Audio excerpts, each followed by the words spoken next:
2 లక్షల కోట్లు వచ్చినాయి. 2 లక్షల కోట్ల డబ్బులు ఎస్టీలను ఉద్ధరించడానికి ఢిల్లీ నుంచి వస్తే ఒక్కటి కాదు, 2 కాదు, 2 లక్షల కోట్లు ఈ బీఆర్ఎస్ గవర్నమెంట్ వీళ్ళందరూ కలిసి నీకొచ్చిన డబ్బు తినేసింది.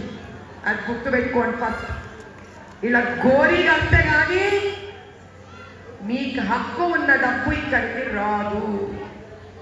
ఈసారి కదలాలి, ఒక్కొక్కడు కదలాలి, ఒక్కొక్కడు ఒక వరదై కదలాలి, ఒక్కొక్కడు ఒక సింహమై కదలాలి, ఒక్కొక్కడు ఒక గజమై కదలాలి. మన హక్కు, మన డబ్బు మనం ఎదుగుతలేదు. ఎందుకంటే వీళ్ళ ఇళ్లల్లో నింపుకుంటున్నారు కాబట్టి ఆ డబ్బును తీసుకెళ్ళి బాగుపడరు. వీళ్ళెవ్వరు బాగుపడరు. ఖచ్చితంగా చెప్తున్నా, బడుగుగా ఉన్న బడుగు వర్గాల డబ్బులు తిన్నోడు ఎవ్వడు ప్రపంచంలో బాగుపడలేదు, చరిత్రలో బాగుపడలేదు. మీ హక్కు మీకు ఇప్పించేదాకా నేను ఆఖరి శ్వాస వరకు పోరాడుతూనే ఉంటాను. నేను బతుకున్నానంటే మీరు బాగుపడ్డట్టే లెక్క. అంబేద్కర్ గారు ఏదైతే రాజ్యాంగంలో రాసిండ్రో అది తెచ్చి మీ చేతికి ఇస్తా. ఆపే దమ్ము ఎవ్వడికి లేదు. నన్ను ఆడెవడైనా వస్తాడు గోరి కట్టేస్తాను నేనే. నీ గోరి కట్టం కొడుకో నైజాము సర్కరోడా, ఎవ్వడు గుట్టలే. నన్ను ఆపే దమ్ము ఎవ్వడికి లేదు. అది స్టేట్ గవర్నమెంట్ కానీ ఇంకెవ్వడన్నా కానీ ప్రధానమంత్రి మోదీ గారు ఇచ్చే ప్రతి రూపాయి తీసుకొచ్చి మీ ముందు పెడతా. లెక్కలు చెప్తా, తీరా సాగా లెక్కలు చెప్తా.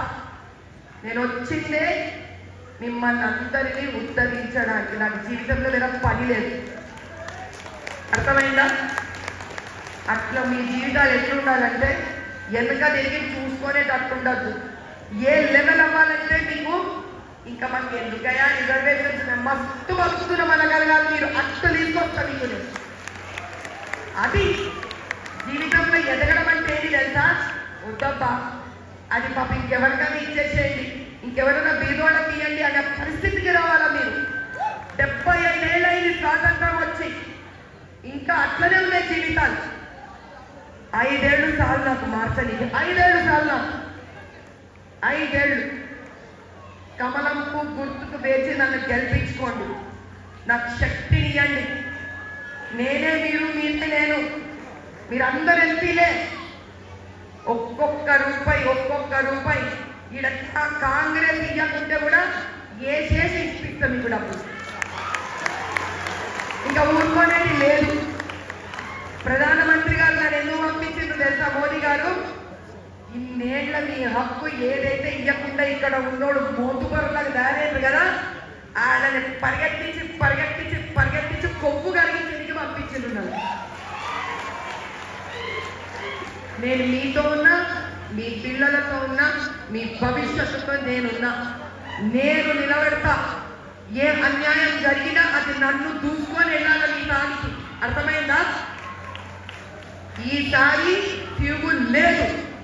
ఎవరెన్ని మాట్లాడినా రిజర్వేషన్లు తీసేసిండ్రు, అదన్నారు, ఇతర శాతకాల మాటలు అవన్నీ వీడియోలను ఎడిట్లు చేసుకొని మోదీ గారి మీద, అమిత్ షా గారి మీద అబద్ధాలు చెప్పేట వాళ్ళు ఎట్లాంటి వాళ్ళు అంటే చేతగానోళ్ళు.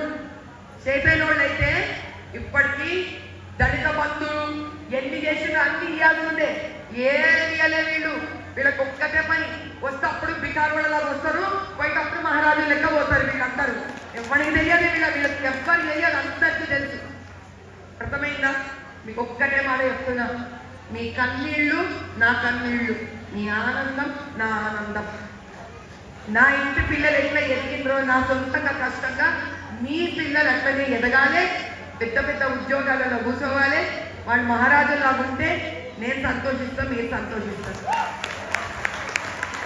నేను అమ్మని, మీరు అమ్మనే. ఏ తల్లి కడుపు కష్టపడకూడదు, ఏ తల్లి మనసు నొచ్చుకోకూడదు, ఏ తల్లి కంట్లో నీళ్లు రాకూడదు.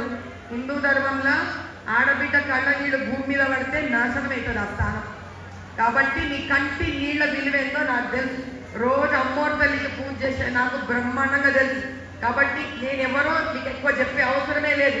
కానీ మీకు ఇళ్ళు చేపిస్తా, మీకు చదువులు చేపిస్తా, మీ పిల్లలకు ఉద్యోగాలు చేపిస్తా. ఏ స్థితికి రావాలంటే 5 ఏళ్ల తర్వాత మీరే ఇంత పెద్ద ఫంక్షన్ పెట్టి నన్ను పిలుస్తారు. నేను గాన మీ ఏదైనా బస్తీకి రాకపోతే నన్ను క్షమించండి. నా తాన టైం లేదమ్మా. ప్రతి బస్తీ పోలేకపోతున్నా.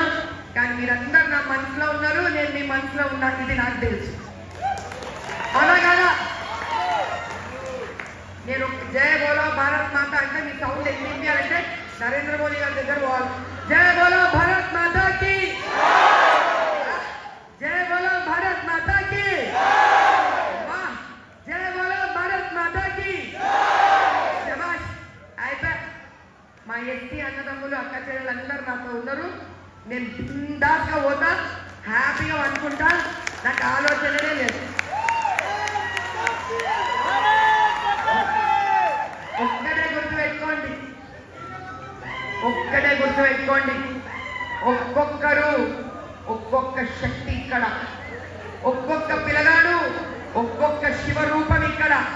మీరు ఒక్కొక్కరు 50 ఓట్లు వేయించాలి. గుర్తుపెట్టుకోండి. ఎండ ఉందమ్మా అనుకుంటే ఈ 40 ఏళ్ళు బూడిద చేసాడు, మళ్ళీ ఇంకా బూడిద చేస్తున్నాడు. ఎండ లేదు, వాన లేదు. ఈ బురదలో నుంచి కమలం పువ్వు తీసుకురావాలి పైకి. మనం ఆ కమలం పువ్వుల మన భాగ్యమైన లక్ష్మీదేవిని అడుగుతూ పెట్టాలి, జయించుకోవాలి. జయ బోలో నరేంద్ర మోదీజీకి. కమలం పువ్వుకే, కమలం పువ్వుకే, కమలం పువ్వుకే. అబ్కి బార్ హైదరాబాద్ అనండి. ఓకేనా? అబ్కి బార్, అబ్కి బార్, అబ్కి బార్. శభాష్.